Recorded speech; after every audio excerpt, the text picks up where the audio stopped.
Paying for college can feel like a big game of possibly life-altering chance. Everywhere you look, there's a chance to spin the wheel for scholarships and loans and kind of scary-looking clowns. Work-study options. You don't know where to go first or what help is out there or even how to play any of the games. But if you've been stuck at the funnel cake stand, afraid to venture any farther, I've got good news for you. There's a form out there that can help put you in charge. It's called the FAFSA, and it's here to pull back the curtain on student financial aid. No more mysteries or games of chance. Hi, I'm Erica Brzozowski. This is Study Hall, and here's everything you need to know about the FAFSA.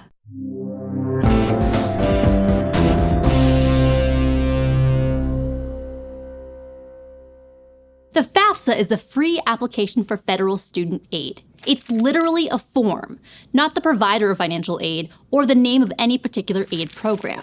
It's provided by the U.S. Department of Education, and filling it out is what opens the door to tons of different aid programs from colleges, states, and the federal government to help you afford college or career school. That financial aid can amount to thousands or even tens of thousands of dollars. No trick shots or carnival bribes required. The Department of Education uses the FAFSA form to help schools offer hundreds of billions of dollars in financial aid to millions of students every year, and you could be one of them. All you have to do is fill out the form by your state and college deadline each year you want to go to school.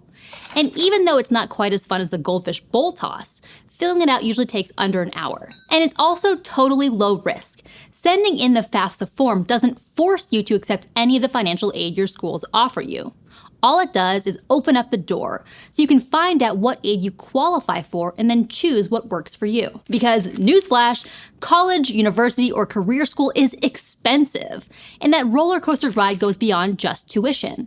When planning for college, you have to look at the full cost of attendance, which can include a lot, from big college costs like tuition, housing, and food, to smaller stuff like books, school supplies, and transportation. Everyone could use some help chipping away at their cost of attendance, and that help can come from a couple different sources in a couple different formats. What you'll end up with at the end is a financial aid package offered by your school, which can include everything from federal loans to state grants to school merit scholarships. Here's a rough idea of how it works. When you fill out the FAFSA form, all the information you enter, which we'll cover in just a bit, gets put into a formula that spits out your student aid index. That's a number calculated by the Department of Education that tells your school how much financial support you need. Colleges then look at a combination of the cost of attendance at the school you want to go to and the student aid index from your FAFSA form to figure out what financial aid they can offer you. First of all, the FAFSA form helps you find out if you're eligible for federal student aid, which is money from the U.S. Department of Education that the federal government has set aside specifically to help prospective college students like you. Some of that federal money comes in the form of grants, which are basically free money. Like the most well-known are federal Pell Grants. About 34% of undergrads qualify for the Pell Grant, and while not everyone receives the maximum award of over $7,000, the newly updated FAFSA form helps many more students qualify. And there are a couple other federal grants too, like Federal Supplemental Educational Opportunity Grants and Teach Grants. But grants aren't the only pot of government money available to you. There's also Federal Work Study, which is a federal program that provides money that you can work to earn and use to help pay your education expenses. But wait a second, working and earning money just sounds like a job. And it's true, participating in work study is basically the same as having a job. The Department of Education gives funds to schools that they can use to pay students to work for their college, or sometimes for a nonprofit or a public agency. But work-study jobs have some benefits you might not get by working at some random other job. Work-study jobs often come through your college, so there'll be stuff like guiding college tours, or working as a library assistant, or helping your favorite wacky professor with their research. And they usually offer pretty flexible schedules, so it can be easier to work them in between homework and commuting and scouting for free pizza. Plus, the money you make from a work-study job is yours to use for whatever expense you want. So for tuition or books or gas, work-study has got you. And that money also won't count against you on the next year's FAFSA form, so you'll qualify for bigger financial aid awards than you would if you earned it from a regular job. But there's still one more part of a financial aid package, and it's everybody's favorite one. I give you student loans. Okay, so student loans are Nobody's favorite. But even in the best of circumstances, grants and work study probably won't cover all your college costs. And federal student loans have some crucial benefits over other types of loans. Federal student loans, or direct loans, come directly from the federal government. And like a lot of government programs, they come with a lot of rules and regulations, most of which exist to help protect student borrowers from some of the perils of private loans, which are loans from basically anywhere else, like banks, credit unions, state agencies, or a school. First of all, direct loans are especially designed with students in mind. You usually don't have to pass a credit check, so you won't be denied based on your credit history or lack thereof. And the interest rate on federal loans is fixed, which means it won't suddenly shoot up 5 years into your repayment, which, by the way, won't start until after you leave school. Payments on federal loans don't come due while you're still a full-time student, so you can focus on your physics homework and your partner acrobatics club instead. And federal student loans also may qualify for all kinds of different repayment plans. So when the bill does come due, you'll have options that can meet your needs. And there could be opportunities to get parts or all of your loans forgiven down the line. Private loans, on the other hand, don't always have fixed interest rates. So what was a nice, predictable loan at the start could turn big and ugly a few years down the line.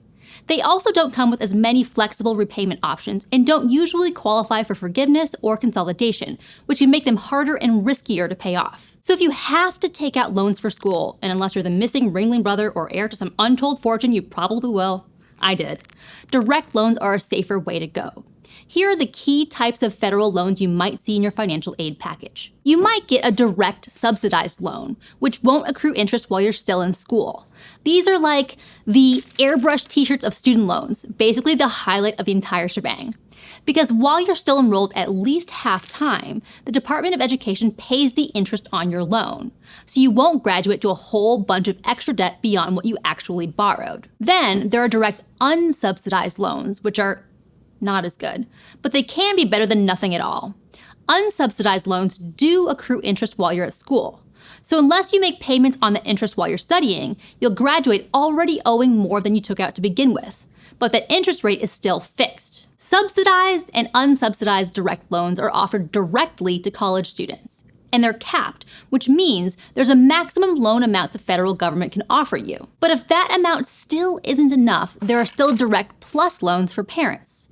Plus loans are designed to make up the difference between your cost of attendance and all the other financial aid you can get. So the maximum amount you can take out is the amount you still need to cover your college expenses. Plus loans are a little different because for undergraduate studies, they're usually offered to parents, not students, whether those are biological or adoptive parents. Those loans do require a credit check and they aren't subsidized. But plus loans are still part of federal student aid, so they can qualify for income-driven repayment plans and loan forgiveness programs that you wouldn't be able to get with private loans. Student loans, work-study jobs, and grants make up the federal part of your potential financial aid package, but the FAFSA Form Fund doesn't stop there. In addition to federal student aid from the Department of Education, states often have some of their own funds to help people afford college. That kind of money is called state financial aid, and filling out the FAFSA form opens its doors for you, too. You can look around online to see what kinds of programs your state offers, but most states will use the FAFSA form to apply you to those programs whether you know about them or not, which is pretty awesome. And even beyond state aid, the FAFSA form is often what colleges and career schools themselves will use to figure out if you qualify for financial aid directly from your school.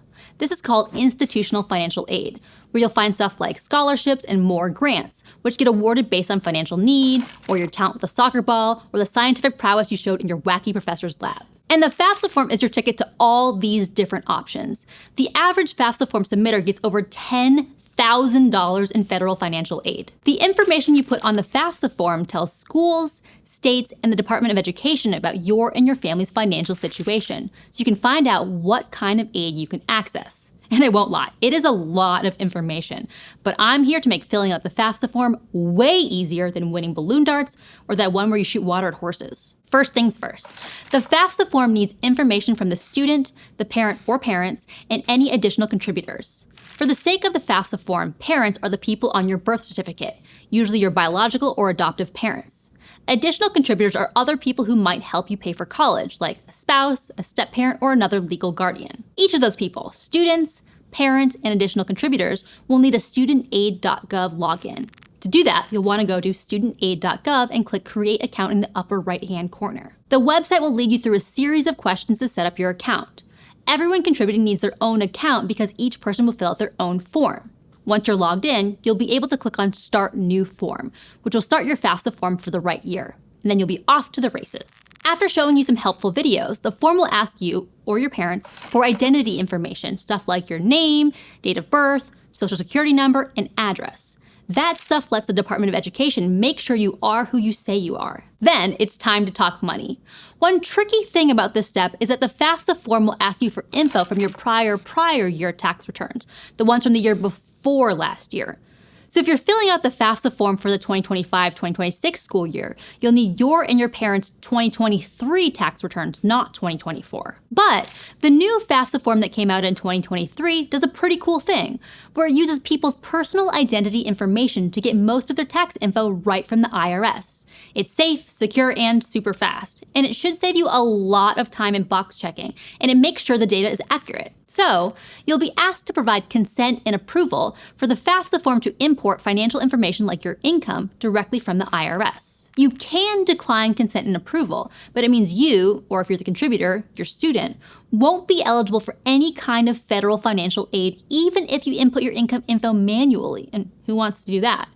So declining means you're giving up on the chance for federal grants, work study, and federal student loans. After the IRS imports your data, the online FAFSA form will take you through lots of other steps, asking questions about your personal circumstances, demographics, and other financials. Personal circumstances are stuff like whether you're married, what your college plans are, and whether you've ever been in situations like foster care, homelessness, or service in the armed forces. This section will help you figure out which of your parents needs to report their income, and whether any additional contributors need to report theirs too. And it'll allow you to send invites to your parents' and contributors' emails, which they can follow to fill out their FAFSA forms. Demographics are stuff like your gender, race, ethnicity, and your parents' education. Some of that stuff, like your citizenship, is used to determine your eligibility for financial aid. But other stuff, like your gender and race, is just used for research. So the Department of Education can figure out what kinds of people are and aren't filling out the FAFSA form. After that, you'll get into financials, which is usually just the financial info the FAFSA form couldn't get from the IRS. That includes stuff like investments, businesses, and child support income. If you don't have that stuff, you can just enter 0 on those questions.